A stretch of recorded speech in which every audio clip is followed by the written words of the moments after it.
My name is Kari and I'm 49 years old. I haven't attended school since 1983, which is the year I should have graduated high school. I decided to leave school one day, get my GED. The day I left, I got in my car, drove to PCC Sylvania campus, walked in, and took my test and passed. The school staff put a cap on my head, put me up against the wall, and took a Polaroid. I still have that Polaroid today in my top drawer. I need to tell you all the things along the way that happened. I think it started in 1977, the year my mother moved us to the Beaverton area. From the only home I ever knew. And I was 11 years old and had to say goodbye to all my friends. I have a little memory of the day-to-day life back then due to childhood trauma. I started the 6th grade year at West Tualatin View, and I have no memory of ever being there. We moved again, and I started my 7th grade year at Cedar Park Junior High. The only thing I remember is playing volleyball, and I started on the gymnastics team, and I loved it. I must have had a learning disability, but no one asked if I needed help, and I'm pretty sure I couldn't comprehend anything. I still couldn't read or spell when I left that school, but they passed me anyway. Then the summer I moved again, started the 8th grade year at Whitford Junior High. This was a horrible experience for me. I tried to fit in, but I felt unwelcome.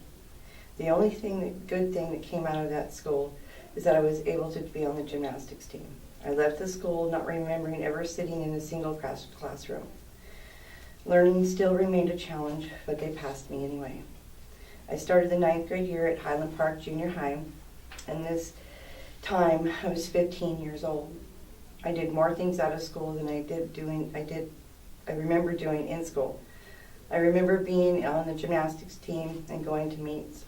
The next year I moved on to Beaverton High and started the 10th grade. They canceled the gymnastics team that year for lack of people trying out. The only memories is of my math teacher, Mr. White, who smelled of booze every morning. But he was the only teacher that worked with me and made sure I understood what he was teaching.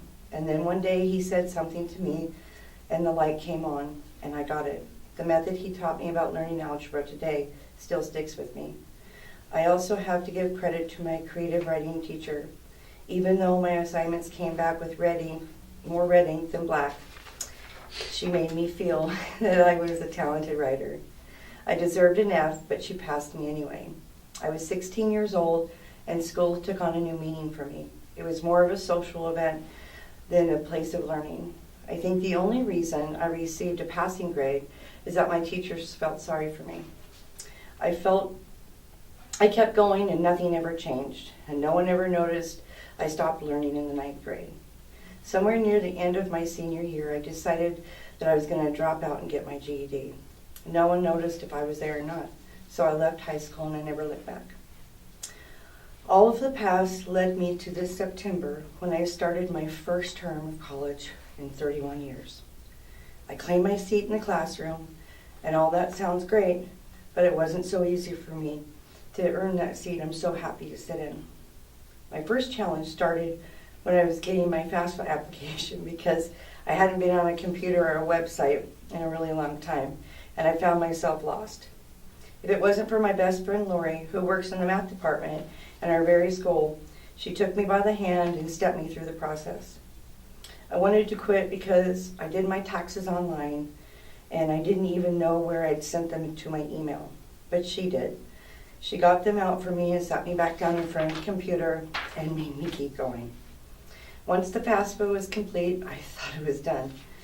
But once again, my friend Lori took me to the computer lab and taught me how to register for classes and check my email. When the red flags started popping up, I didn't understand what that meant, and I guess I forgot to tell you at this point, I didn't own a computer, a laptop, or a tablet, just my smartphone.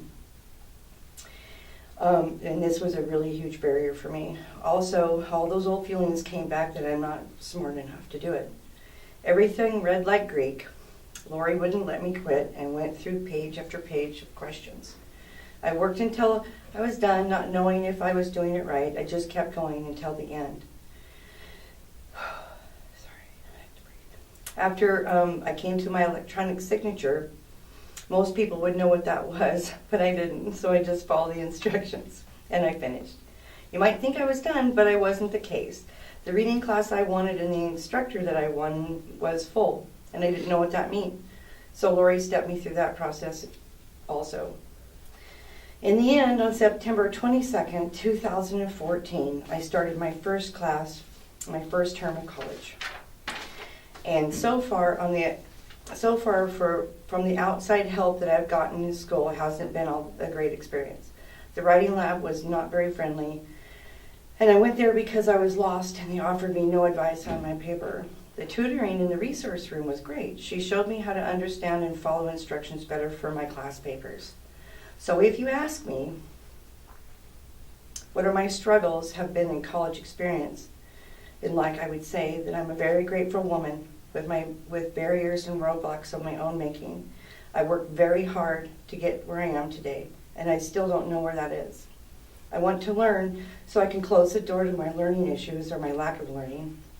I want to move forward and get a degree, become employable so I can be self-sufficient and be able to retire in the next 15 years, knowing that I took a chance on myself.